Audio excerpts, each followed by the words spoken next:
90 రోజుల కోర్సు పూర్తి చేస్తే చాలు 100% ప్లేస్మెంట్ సపోర్ట్ తో సాఫ్ట్వేర్ జాబ్ మీ సొంతం. వెంటనే కోడ్ జ్ఞాన్ డెస్టినేషన్ ని సంప్రదించండి. Welcome to Suman TV. నేను మీ సుమన్ టీవీ నాగ్. వైదిక ఆస్ట్రాలజీ ప్రకారం కనుక మనం చూసుకుంటే మిథున రాశి వారికి 2025లో ఏ విధంగా ఉండే అవకాశం ఉంటుంది అంటే ఎంటైర్ ఇయర్ కనుక మనం చూసుకుంటే ఎస్పెషల్లీ విమెన్కి ఏ విధంగా ఉండే అవకాశం ఉంటుంది అనేది ఈరోజు మనతో పాటు వేదిక ఆస్ట్రాలజర్ ఉమా గారు ఉన్నారు. అది వారి మాటలు తెలుసుకుందాం. నమస్కారం ఉమా గారు. నమస్తే నాగరాజ్. 2025లో కనుక మనం చూసుకుంటే వేదిక ఆస్ట్రాలజీ ప్రకారం విమెన్కి ఏ విధంగా ఉండే అవకాశం ఉంటుందండి? అసలు వారి గుణగణాలు ఎలా ఉంటాయి? ఏ కెరీర్ సూట్ అవుతుంది వాళ్ళకి? ఎప్పుడు కలిసి వచ్చే అవకాశం ఉంటుంది ఎస్పెషల్లీ మిథున రాశి వారికి? మిథున రాశి అంటే ఆరుద్ర, మృగశిర నక్షత్రం 3, 4, ఆరుద్ర, పునర్వసు 1, 2, 3 ఈ 3 నక్షత్రాలు మిథున రాశిగా పరిగణించబడతారు. ఎస్పెషల్లీ అమ్మాయిలకండి చాలా పట్టుదల ఎక్కువ ఉంటుందండి వీళ్ళకి. ఈ మిథున రాశిలో జన్మించిన అమ్మాయిలకి చాలా పట్టుదల ఎక్కువ, కోపం ఎక్కువ, చాలా పరాక్రమం. అంటే వీళ్ళని ఒక స్పోర్ట్స్ ఫీల్డ్లో కానీ అథ్లెటిక్స్గా మనము గొప్ప గొప్ప వర్కౌట్స్ చేసేవాళ్ళుగా, అంటే ఫిజికల్ యాక్టివిటీ చాలా బాగుంటుంది వీళ్ళది. యాక్చువల్గా చెప్పాలంటే చాలా బాగుంటుంది. ఫిజికల్గా చాలా ఫిట్గా ఉంటారు, చాలా స్ట్రాంగ్గా ఉంటారు.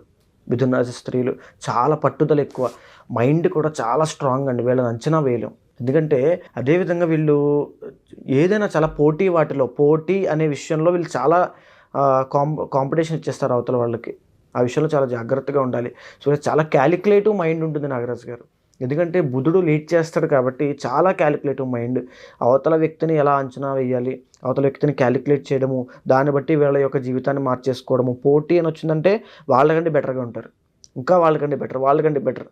అలా బెటర్మెంట్ అనేది ఎప్పుడు కనబడుతూనే ఉంటుంది వీళ్ళలో. అదే జరిగినటువంటి సంవత్సరంగా వాళ్ళకి అంత బాగా లేదు పాపము. అది తీసేస్తే పక్కకి వీళ్ళు చేతి వృత్తి వ్యాపారములు, కమ్యూనికేషన్ అంటే ఎలక్ట్రానిక్స్, మనం చేతితో వాడుతుంటాం కదండి, కంప్యూటర్, ఎలక్ట్రానిక్స్, వీటి విషయాల్లో కనుక ఫోకస్ చేస్తే అపారంగా వీళ్ళకి చాలా బాగుంటుంది. మేజర్గా ఎలక్ట్రానిక్స్ అండి. అండ్ ఇందులో ఉండేటువంటి ఆరుద్ర నక్షత్రం కూడా ఎలక్ట్రానిక్స్ మీద ఫోకస్ చేస్తే, ఎందుకంటే రాహు అధిపతి అవుతాడు కదా, రాహు ఎలక్ట్రానిక్స్ అండి. సో రాహు ఈ ఆరుద్ర నక్షత్రం వాళ్ళ మీద ఎక్కువ ఫోకస్ ఉంటుంది కాబట్టి ఈ ఆరుద్ర నక్షత్రం వాడు ఎలక్ట్రానిక్ ఫీల్డ్లో, అంటే ఎక్కువగా మీరు చూస్తే ఆరుద్ర నక్షత్రం వాళ్ళు చాలా ఫోన్కి, ఎలక్ట్రానిక్స్కి ఇష్టపడతారు బాగా. సో ఆరుద్ర నక్షత్రం వాళ్ళు మిథున రాశి స్త్రీలైనా సరే ఎలక్ట్రానిక్స్ మీద కొత్త సాఫ్ట్వేర్స్, ప్రోగ్రామ్స్, అదేవిధంగా నేటి తరంలో ఉండేటువంటి అన్నీ కూడా కోడింగ్ అవ్వచ్చు, వీటి మీద ఫోకస్ చేస్తే రాబోయే రోజుల్లో AI, వీటి మీద ఫోకస్ చేస్తే బ్రైట్ ఫ్యూచర్ ఉంటుందండి. చాలా బాగుంటుంది. వీళ్ళ ఫ్యామిలీ యొక్క పరిస్థితిని మొత్తాన్ని మార్చేస్తారు. మీకు కన్య, మిథున ఇద్దరికి కూడా బుధుడు అధిపతి. ఇక్కడ కమింగ్ టు కన్య, వీళ్ళు కేవలము కుటుంబానికి అంత ఉపయోగపడరు. కేవలము వీళ్ళు పనిచేసే చోట వాళ్ళ కింద పనిచేసే వాళ్ళకి, ఆ కంపెనీకి, వాళ్ళకి ఉపయోగపడతారు. కానీ మిథునం అలా కాదు. వీళ్ళలో ఇక్కడ పనిచేసేటువంటి వాళ్ళు వీళ్ళకి వచ్చిన రూపాయిని 10 మందికి ఇవ్వడము, ఫ్యామిలీని కూడా బాగా చూసుకుంటారు. ఫ్యామిలీకి కూడా చాలా ఇంపార్టెన్స్ ఇస్తారు. అది వీళ్ళ గొప్పతనం అండి. వీళ్ళ ఫ్యామిలీతో పాటు నలుగురిని బ్రతికించాలనే ఆలోచన చాలా ఎక్కువ ఉంటుంది వీళ్ళకి. అదేవిధంగా వీళ్ళకి ఆ బుధుడే యోగకారకుడు కూడా. వీళ్ళ జాతకంలో కనుక మంచి బుధుడు చాలా బాగున్నాడు అనుకోండి, గొప్ప స్థాయికి వెళ్ళిపోతారండి వీళ్ళు. చదువులో కూడా. చదువు ఎందుకంటే 2nd హౌస్ లెడ్ బై కర్కాటకం కదా. సో కర్కాటక రాశిలో ఎప్పుడైతే చంద్రుడు అవుతాడో అపారమైన మేధస్సు ఉంటుంది. అంటే చదువు విషయంలో కూడా ఎక్కడా కూడా ఇబ్బంది పడడం అనేటువంటిది ఉండదు. అలా గ్రోయింగ్ పీరియడ్ బెటర్మెంట్గానే ఉంటుంది. సో మాట కూడా చాలా సౌమ్యంగా ఉంటుంది. ఎవరితో ఎలా మాట్లాడాలో తెలుసు, ఎక్కడ ఎలా బిహేవ్ చేయాలో తెలుసు. అవన్నీ తెలిసినటువంటి స్త్రీలు మిథున రాశి సంబంధించిన స్త్రీలు.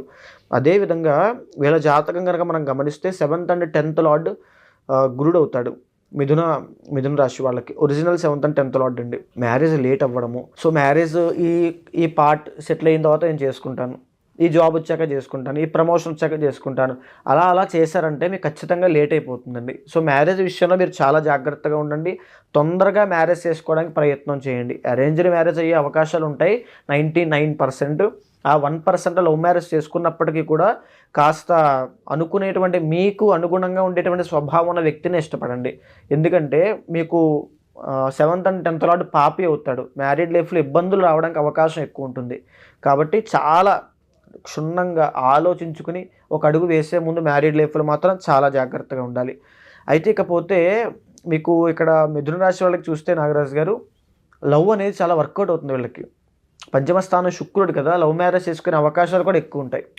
అంటే ఎలా అంటే వీళ్ళు జనరల్గా అరేంజ్డ్ మ్యారేజ్ చేసుకుంటారు, కానీ లవ్ కనుక చేశారంటే ఖచ్చితంగా లవ్ మ్యారేజ్ అయిపోతుంది. అంటే వీళ్ళకి యోగం ఉంటుంది. ఓకే, లవ్ కనుక చేస్తే ఖచ్చితంగా అయిపోతుంది. ఫెయిల్యూర్స్ అనేవి ఉండవు. ఇక సంతానం కూడా బాగుంటుంది. ఆడ సంతానం కలిగితే, ఈ మిథున రాశి స్త్రీలకు ఆడ సంతానం కలిగితే అద్భుతమైన యోగం పడుతుంది. ఏ స్వాతి నక్షత్రంలో కనుక ఆడ సంతానం కలిగితే బ్రహ్మాండమైన యోగం పడుతుందండి. వీళ్ళకి సంతానపరంగా అద్భుతంగా ఉంటుంది. అండ్ ఇంకొకటి చెప్పాలంటే వీళ్ళకి చిన్న వయసులోనే సక్సెస్ వచ్చేస్తుందండి. ఎందుకంటే బుధుడు కదా, వీళ్ళకి ఒక 15, 16 అక్కడి నుంచే, అంటే చిన్నప్పటి నుంచి ర్యాంకులు కొట్టడం ఇది అలవాటు అయినప్పటికీ 10th క్లాస్ తర్వాత, ఇంటర్ తర్వాత నుంచి వీళ్ళకి తొందరగా జాబ్స్ రావడం, సక్సెస్ అనేది స్టార్ట్ అయిపోతుంది. వీళ్ళ విజయం అనేటువంటిది చిన్న వయసులోనే చూసేస్తారంతా. మొత్తం వీళ్ళ విజయ పతాకం అంతా ఎగిరిపోతుంది అక్కడే. అయితే ఇంకా చూడాలంటే 12వ స్థాన అధిపతి శుక్రుడు అవుతాడు కాబట్టి విదేశీ యోగం కూడా వీళ్ళకి చాలా బాగా వర్కౌట్ అవుతుంది. విదేశాల్లో నివసించడం, అక్కడ ఆస్తులు కొనడం, ఇవన్నీ మీకు విదేశాలు వెళ్ళాలి అని ఉంది అనుకోండి, మిథున రాశి స్త్రీలకి ఇండివిజువల్ జాతకంలో మీకు శుక్రుడు బాగుండాలి, లేదా మీకు 9th and 12th లాంటి చాలా బాగుండాలి. అప్పుడు అద్భుతంగా మీకు విదేశీ యోగం బాగుంటుంది. విదేశాలు వెళ్ళి స్థిరపడే యోగం ఉంటుంది. ఇక్కడ మీకు 2 ఉంటాయండి. ఒకటి విదేశాలు వెళ్ళడము, అక్కడ ఉండడము, చదువుకోవడము, ఉద్యోగం చేయడము. రెండవది విదేశాల్లో స్థిరపడము, ఆస్తులు కొనుగోలు చేయడము, అక్కడ ఎంజాయ్ చేయడము. అంటే అక్కడే వారి యొక్క వసతి అంతా ఉండడము, ఆవాసం అక్కడే. ఇంకా అలాంటి యోగం వేరు. సో ఆ యోగము కూడా ఈ మిథున రాశి స్త్రీలకి చాలా బాగుంటుంది. 2025లో ఎంటైర్ ఇయర్ కనుక మనం చూసుకుంటే ఏ మంత్లో ఏ విధంగా ఉండే అవకాశం ఉంటుందండి? సో ఇక్కడ మిథున రాశి వాళ్ళకి ప్రస్తుతము కుజస్తంభన అనేటువంటిది కర్కాటక రాశిలో జరగడం వల్ల 2nd హౌస్లో కుజుడు స్తంభించాడండి మిథున రాశి వాళ్ళకి జనవరి 23 దాకా. సో వీళ్ళు ఆర్థిక పరంగా చాలా జాగ్రత్తగా ఉండాలి. డబ్బు లావాదేవీల విషయంలో చాలా జాగ్రత్తగా ఉండాలి, ట్రాన్సాక్షన్స్ విషయంలో. అండ్ రెండవది మాట్లాడే మాట చాలా అదుపు చేసుకుని మాట్లాడాలి. ఎందుకంటే కుజుడు మీ యొక్క మాటని చాలా ఆవేశపూరితంగా మార్చేలా చేస్తాడు. కాబట్టి మాటను చాలా జాగ్రత్తగా మాట్లాడండి. మీకు కనుక దశాంతర్దశలు జాతకంలో బాగుంటే ఇక్కడ గోచార ఫలితం దోషం కాస్త తగ్గుతుంది. అదే బాగాలేకపోతే చాలా ఉధృతం అయిపోతుంది. చాలా జాగ్రత్త. అదే విషయంలో ఇంకా చూస్తే 2025వ సంవత్సరంలో 4వ స్థానంలో కేతు ఉంటాడు. ఎప్పటిదాకా? మే 18వ తారీఖు దాకా అండి. ఈ 4వ స్థానంలో కేతువు కుటుంబంలో ఏదో ఒక మనశ్శాంతి లేకపోవడం, ఏదో ఒక చిక్కులు, ఏదో ఒక కలహాలు ఈ మే 18 దాకా ఉంటాయి. మే 18 తరువాత వీళ్ళకి ఆ దోషం పోతుంది. మే 18 తర్వాత ఒక రకంగా ఒక మెట్టు ఎక్కుతారు వీళ్ళు. అదేవిధంగా చూస్తే 7th లో రవి బుధులు ఉన్నారండి ప్రస్తుతానికి. ఈ యొక్క మిథునంలో బిజినెస్ పెట్టాలి అనుకుంటే, అది కూడా పార్ట్నర్షిప్లో పెట్టాలనుకుంటే చాలా జాగ్రత్తగా ఉండండి ప్రజెంట్ టైంలో. ఇంకా మార్చి తర్వాత నుంచి పర్వాలేదు, కానీ ప్రజెంట్ ఎవరైనా సరే మిథున రాశిలో, అందులోనూ స్త్రీలు పెట్టాలి అనుకుంటే చాలా జాగ్రత్త. ఇప్పుడు వైవాహిక జీవితంలో సమస్యలు వచ్చే అవకాశం కనబడుతుంది. కాస్త భార్యాభర్తల మధ్యలో అన్యోన్యత తగ్గే అవకాశాలు ఉంటాయి. కాబట్టి జాగ్రత్తగా ఉండండి. మీరు ఎక్కువగా మహాలక్ష్మీదేవికి ఆరాధన చేసుకోండి. దానివల్ల వైవాహిక జీవితంలో సమస్యలు పోతాయి. తరువాత భాగ్యస్థానంలో శుక్రశనులు ప్రస్తుతానికి మార్చి 30 దాకా ఉంటారు. మార్చి 30 తరువాత శని దశమ స్థానంలోకి వెళ్ళాక వృత్తి వ్యాపారాల్లో మంచి జయం ఉంటుంది. అదేవిధంగా మిథున రాశి వాళ్ళకి మార్చి 30 తరువాత కంటక శని అనేటువంటిది ప్రారంభం అవుతుందండి. కంటక శని ఈ పదం చాలా తక్కువ వినే ఉంటారు, కానీ కంటక శని అని అంటే జన్మరాశి నుంచి శని కనుక 10వ స్థానంలో ఉంటే దాన్ని కంటక శని అంటారు. ఆ స్థానంలో ఉన్నప్పుడు కేవలం ఈ యొక్క శని యొక్క ఫోకస్ అంతా కూడా వృత్తి మీదే ఉంటుంది, చేసేటువంటి ఉద్యోగం మీద. వీళ్ళు మార్చి 30 తర్వాత ఒక ఉద్యోగంలో జాయిన్ అవుతారు, అక్కడ దాకా ఓకే. కానీ ఆ తరువాత టార్చర్లా ఉంటుంది. ఒక అభివృద్ధి ఉండదు, ఒక ప్రమోషన్ ఉండదు, ఒక జీతం రాదు, ఒక ప్రెషర్ చాలా ఎక్కువ ఉంటుంది. ఎంత కష్టపడినా వీళ్ళకి గుర్తింపు రాదు. ఆ రకమైన సమస్యతో చాలా ఇబ్బంది పడతారు. ఓన్లీ కెరీర్ మీద, ఇంకంతకు మించి శని ఇబ్బంది పెట్టడు. కర్మ పని చేస్తూనే ఉంటారు బానిసలాగా. ఆ రకంగా వీళ్ళకి మిథున రాశి స్త్రీలకి మార్చి 30 తర్వాత నుంచి ఉంటుంది. సో ఎప్పుడైతే మే 15వ తారీఖు తర్వాత గురుడు మిథునంలోకి వస్తున్నాడో, అంటే 12వ ఈ యొక్క లగ్నంలోకి వస్తున్నాడు, వచ్చిన తర్వాత వీళ్ళకి మే 15 తర్వాత గుర్తింపు, శుభకార్యాలు అనేవి కనబడుతున్నాయి. అంటే వీళ్ళకి కాస్త, అంటే ఎప్పుడైతే ఈ నేను చెప్పిన కంటక శని 2.5 సంవత్సరాలు ఉంటుందండి, బాగా గమనించండి. 2.5 years శని యొక్క గతి ఉంటుంది, స్థితిగతి. ఈ యొక్క గురుడు మాత్రం లగ్నంలో ఎప్పటిదాకా ఉంటాడు? సంవత్సరం ఉంటాడు. అక్టోబర్ దాకా ఈ మిథునంలో ఉంటాడు. తర్వాత మళ్ళీ కర్కాటకంలోకి వెళ్ళిపోతాడు. సో 2025లో డబ్బుకు లోటు ఉండదు. ఓకే, తర్వాత పేరుకు లోటు ఉండదు మిథున రాశి వాళ్ళకి. కానీ కంటక శని ప్రభావం కూడా వెనకాల నుంచి పుష్ చేస్తూ ఉంటుంది. దానివల్ల ఏం జరుగుతుంది, వృత్తిరీత్యా కాస్త ప్రెషర్ ఎక్కువ అవుతుంది, కాస్త ఇబ్బందులు ఎక్కువ అవుతాయి. సో ఇక్కడ పునాది అండి, ఇది పునాది, ఫౌండేషన్, ఈ శని ఇచ్చేటువంటి పునాది. ఇక్కడ నుంచి అలా డెవలప్ అవుతూ ప్రెషర్ డెవలప్ అవుతూ ఎప్పుడైతే గురుబలం వీక్ అయిందో ఒకేసారి ఎఫెక్ట్ అవుతుంది. కాబట్టి చేయాల్సిందల్లా ఏమిటంటే ప్రతి శనివారము శనికి అభిషేకం చేయించడం నల్ల నువ్వుల నూనెతో, శనికి నువ్వుల దానం ఇవ్వడము, తరువాత శనికి సంబంధించి పురస్చరణ హోమం చేయడము, హనుమాన్ చాలీసా పారాయణ చేయడము. ఇవన్నీ చేస్తే శని యొక్క సంపూర్ణ అనుగ్రహం కలుగుతుంది. కంటక శని దోషము ఇప్పుడు స్వల్పంగా పనిచేస్తుంది కాబట్టి అది కూడా ఇంకా పనిచేయదు, చాలా బాగుంటుంది. ఏ వారం వీళ్ళకి బాగా కలిసి వచ్చే అవకాశం ఉంటుంది? ఎక్కువగా చెప్పాలంటే గురువారం అండి. గురువారం చాలా ఎక్సలెంట్గా ఉంటుంది. గురువారం ఏ పని చేసినా వీళ్ళకి బాగుంటుంది. ఆ దోషాలు అయితే ఏముంటాయి జనరల్గా? దోషాలు అయితే మ్యారీడ్ లైఫ్లో ఇష్యూస్ అండి. ఇందాక చెప్పాను నేను, మ్యారీడ్ లైఫ్లో చేసుకునే ముందు చాలా ఆచితూచి చేసుకోవాలి. దాంతోపాటు 6th లార్డ్ కుజుడు అవుతున్నాడు కాబట్టి ఆరోగ్యపరంగా చాలా జాగ్రత్త. ఆరోగ్యపరంగాను ఇంకొక విషయము శత్రువులండి. శత్రు బాధ ఖచ్చితంగా ఉంటుంది వీళ్ళకి. సో శత్రువులను జయించాలి అనుకుంటే ఆంజనేయ స్వామి యొక్క ఆరాధన చేయండి, మన్యుసూక్త పారాయణ చేయించండి, మన్యుసూక్త హోమం చేయించండి, అద్భుతంగా ఉంటుంది. Anyways, thank you so much అమ్మగారు. నమస్తే అండి. చాలామంది అంటే మీ దగ్గర జాతక చక్రం ప్రకారం ఎవరైతే చూపించుకొని వ్యక్తిగత జాతకం చూపించుకున్న వాళ్ళు ఉన్నారో చాలా పాజిటివ్ ఫీల్ అవుతున్నారు. At the same time feedback కూడా ఇవ్వడం జరిగింది.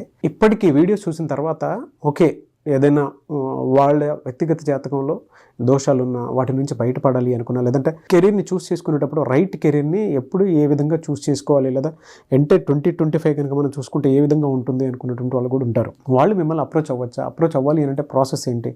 కొంతమందికి వ్యక్తిగత దోషాలు ఉన్నప్పుడు పెళ్ళిళ్ళవో కొన్ని పూజలు, యజ్ఞాలు, యాగాలు, హోమాలు లాంటివి చేస్తే వాళ్ళకి డెఫినెట్గా కలిసి వచ్చే అవకాశం ఉంటుందని చెప్పేసి అనుకుంటూ ఉంటాం మనం. వాళ్ళు నమ్మే నమ్మకాన్ని బట్టి ఉంటుంది. అట్ ద సేమ్ టైం కొంతమంది ఏంటంటే పెళ్ళిళ్ళు డిలే అవుతూ ఉంటాయి. ఈవెన్ రాబోయేటువంటి పెళ్ళిళ్ళ సీజన్లో అయినా సరే ఒక మంచి ముహూర్తం కోసం ఇలాంటి వాళ్ళని అప్రోచ్ అవుదాం అనుకుంటారు. అప్రోచ్ అవ్వచ్చా? ప్రాసెస్ ఏంటి? తప్పకుండా అండి. ఎందుకనంటే ప్రతి ఒక్కరికి కూడా ఏదో ఒక సమస్య ఉంటుంది, దాని ద్వారా ఏదో ఒక ఉపశమనం పొందుతాము అనే ఆశతో ఉంటారు. సో వాళ్ళందరికీ నేను చెప్పేది ఏమిటంటే అమ్మా, మీరు కన్సల్ట్ అవ్వండి, అపాయింట్మెంట్ తీసుకోండి. మీ ఇండివిజువల్ జాతకాన్ని అనలైజ్ చేసిన తర్వాత నేను ఒక పూజ రెమెడీ చేయించిన తర్వాత ఖచ్చితంగా ఆ సమస్య నుంచి బయటకు వస్తారనే కాన్ఫిడెన్స్ మాత్రం నేను ఇస్తాను. ఆ ఏ ముహూర్తం ఉన్నా ఏమున్నా సరే ఖచ్చితంగా కన్సల్ట్ అవ్వచ్చు. కన్సల్ట్ అయితే మా టీం ఎవరైతే మా వాళ్ళు ఉంటారో మీకు డీటెయిల్స్ అన్నీ చెప్తారు, మీతో మాట్లాడతారు. తప్పకుండా నేను మీతో మాట్లాడతాను. ఓకే, అప్రోచ్ అవ్వచ్చు మిమ్మల్ని. తప్పకుండా. ముహూర్తాలు, పేరు, దాంతోపాటు కొంతమంది గృహప్రవేశానికి సంబంధించింది, పెళ్లి ముహూర్తానికి సంబంధించింది కూడా అప్రోచ్ అవ్వాలనుకుంటారు. తప్పకుండా అవ్వచ్చు అండి. Anyways, thank you so much Uma గారు. నమస్తే. చూసారు కదండి వీడియో. ఈ వీడియోపై మీ అభిప్రాయాన్ని కమెంట్ బాక్స్లో పోస్ట్ చేయండి. ముఖ్యంగా మీరు కనుక ఉమా గారిది అంటే వేదిక ఆస్ట్రాలజర్ ఉమా గారి కాంటాక్ట్ నెంబర్ తోటి అపాయింట్మెంట్ తీసుకోవాలి అనుకుంటే మీకు ఉండేటువంటి ఏది ఉన్నా సరే అంటే కెరీర్ పాయింట్లో నుంచి చూసినప్పుడు 2025 ఏ విధంగా ఉంది, లేదంటే వ్యక్తిగత జాతకం ఏ విధంగా ఉంది, మీకుండేటువంటి ప్రాబ్లమ్స్ని వేదిక ఆస్ట్రాలజీ త్రూ సొల్యూషన్ కావాలి అనుకున్నటువంటి వాళ్ళు ఎవరైనా సరే ఒక రెమెడీ కోసం కాల్ ఆర్ మెసేజ్ వాట్సాప్ చేసి అపాయింట్మెంట్ బుక్ చేసుకోవాలి అనుకుంటే స్క్రీన్ మీద మీకు కాంటాక్ట్ నెంబర్ కనిపిస్తుంది, దాన్ని మీరు కాల్ ఆర్ మెసేజ్ వాట్సాప్ చేసి వెంటనే అపాయింట్మెంట్ బుక్ చేసుకోండి. అండ్ ఇలాంటి మరిన్ని వీడియోస్ కోసం మా ఛానల్ ఫాలో అవ్వండి. Thank you.